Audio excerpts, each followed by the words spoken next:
ओम शांति। आज 6 दिसंबर 2022। आज की ईश्वरी वाणी की मुख्य पंक्तियाँ हैं। मीठे बच्चे, 3 बाप का राज सबको कहानी मिसल सुनाओ। 3 बाप का राज सबको कहानी मिसल सुनाओ। जब तक बेहद बाप को पहचान कर पावन नहीं बने हैं तब तक वर्षा मिल नहीं सकता। प्रश्न है, बाबा बिल्कुल ही नया है, उसने तुमको अपना कौन सा नया परिचय दिया है? उत्तर है, बाबा को मनुष्यों ने हजारों सूर्य से तेजों में कहा, लेकिन बाबा कहते मैं तो बिंदी हूँ। तो नया बाबा हुआ ना। पहले अगर बिंदी का साक्षात्कार होता तो कोई मानता ही नहीं। इसलिए जैसी जिसकी भावना होती है उन्हें वैसा ही साक्षात्कार हो जाता है। गीत है ओम नमो शिवाय। ओम शांति। निराकार भगवान वाच। सिर्फ भगवान वाच कहने से कृष्ण का नाम याद आ जाता है, क्योंकि आजकल भगवान सब हो पड़े हैं। इसलिए निराकार शिव भगवान वाच कहते हैं। गॉडफादर कहा जाता है। निराकार भगवान वाच किसके प्रति? निराकार बच्चों, रूहों प्रति। रूहानी भगवान वाच व ईश्वर वाच ये अक्षर शोभता नहीं है। निराकार भगवान वाच शोभता है। अब खड़ी खड़ी तो नहीं कहेंगे, ये है बहुत गुप्त, इनका चित्र निकल ना सके। बिंदी बनाकर भगवान वाच लिखें तो कोई मानेंगे नहीं। भगवान के यथार्थ नाम, रूप, देश, काल को कोई जानते ही नहीं। अगर बाप को जान जाएं तो रचना को भी जान जाएं, परंतु ना जानना ही उन्हों का ड्रामा में नूंधा हुआ है। तब तो फिर बाप आकर अपनी पहचान दे। बाबा कहते हैं, जब मेरा पाठ होता है पतितों को पावन बनाने का, तभी मैं आकर अपनी पहचान देता हूँ। पुरानी दुनिया को नया बनाता हूँ।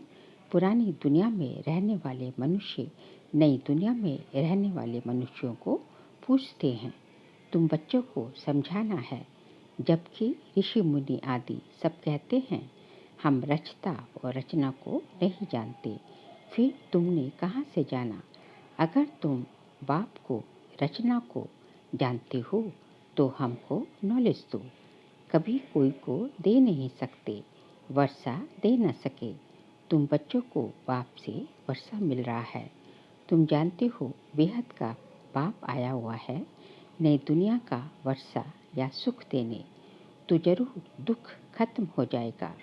वह है सुखधाम, ये है दुखधाम। अब इस दुखधाम का विनाश होना है।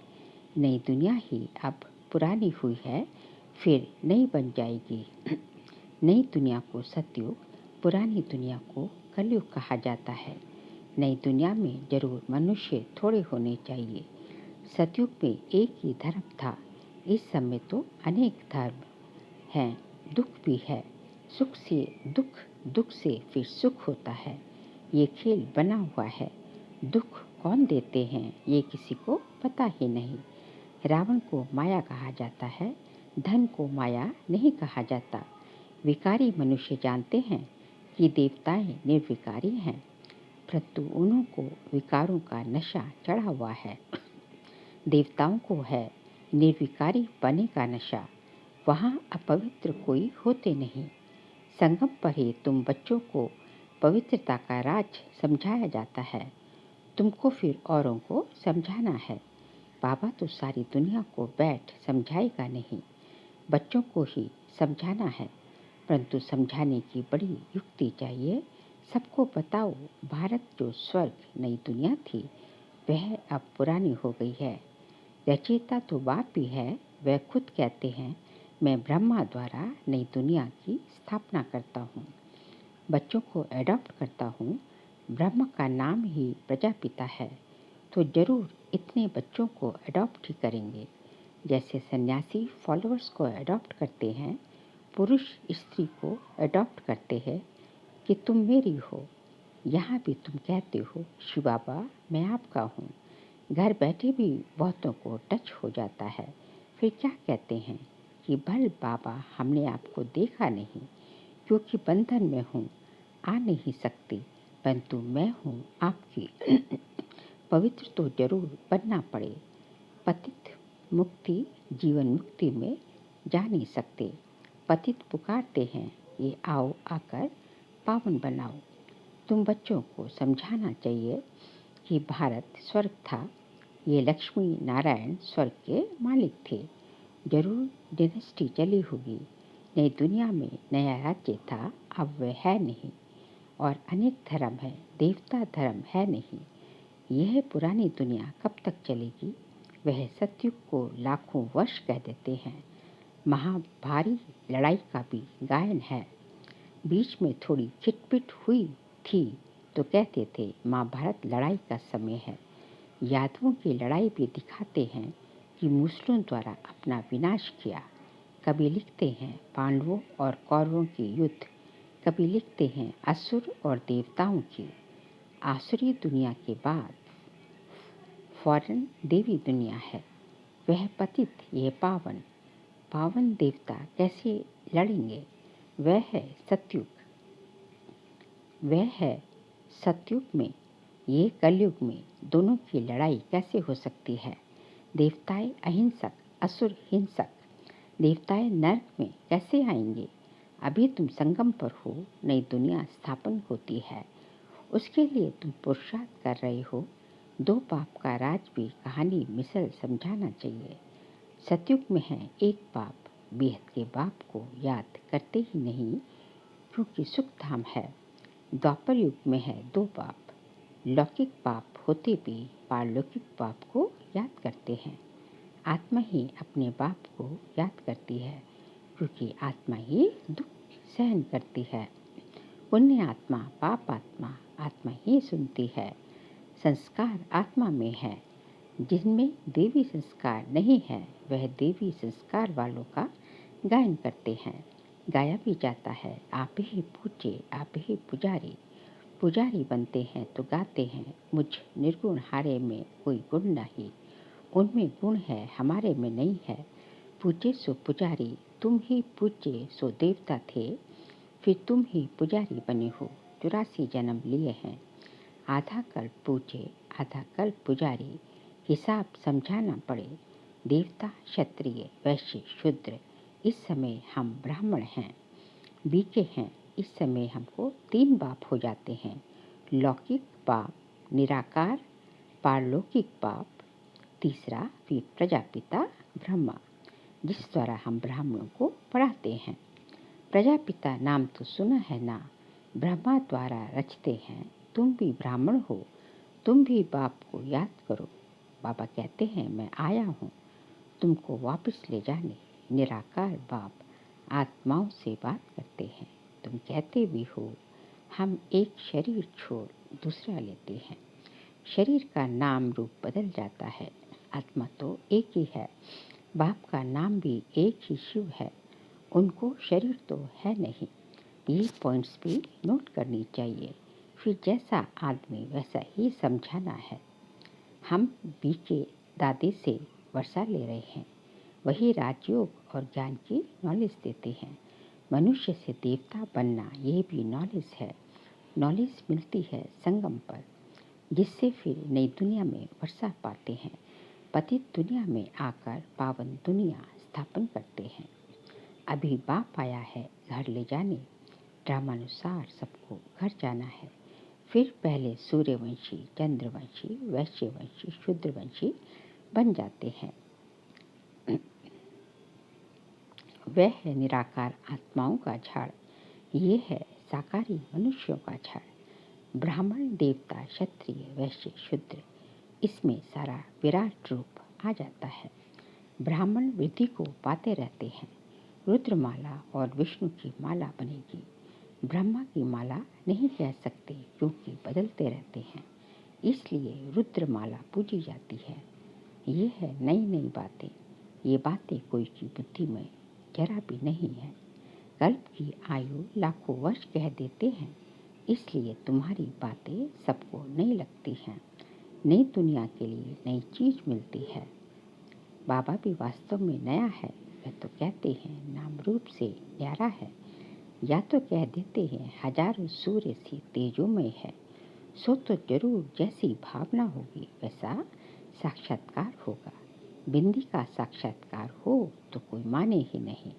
ये सब बातें नहीं होने कारण मुझसे हैं। ये सब बातें नहीं होने के कारण मुझसे हैं। जो यहाँ के होंगे उनकी ही सैपलिंग लगेगी। तुम बच्चों ने अब अच्छी तरह समझा है तो पारलौकिक बाप के लिए भी समझाना है। तुम आधा कल्प से उनको याद करते आए हो। सुख देने वाले को ही याद किया जाता है। रावण सबका दुश्मन है तब तो उसको जलाते हैं। पूछो रावण को जलाते कितना समय हुआ? बोलेंगे अनादि।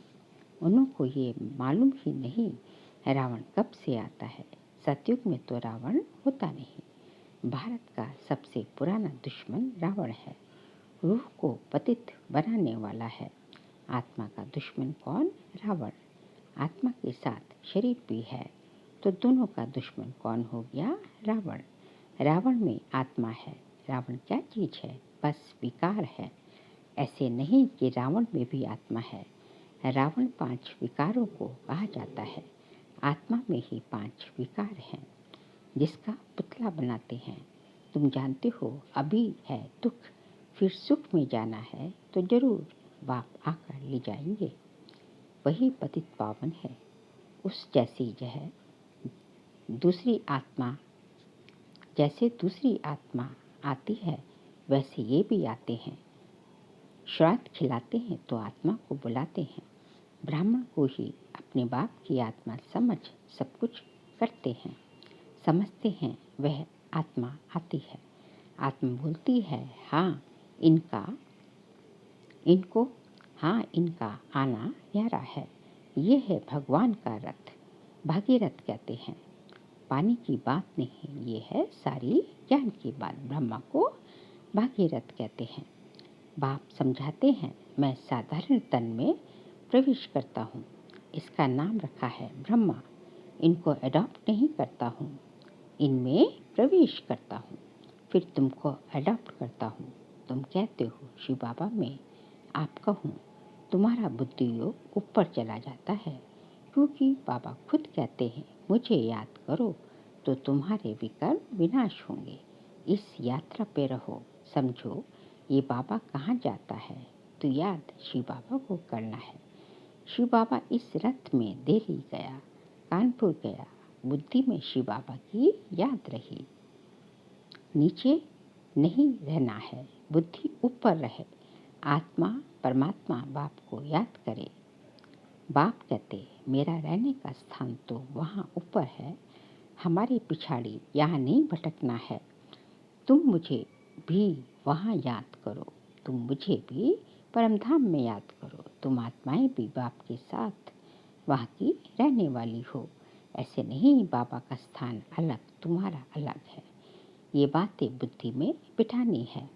एक एक को अलग जैसे तुम कराची में समझाते थे वैसे अच्छा रहता है।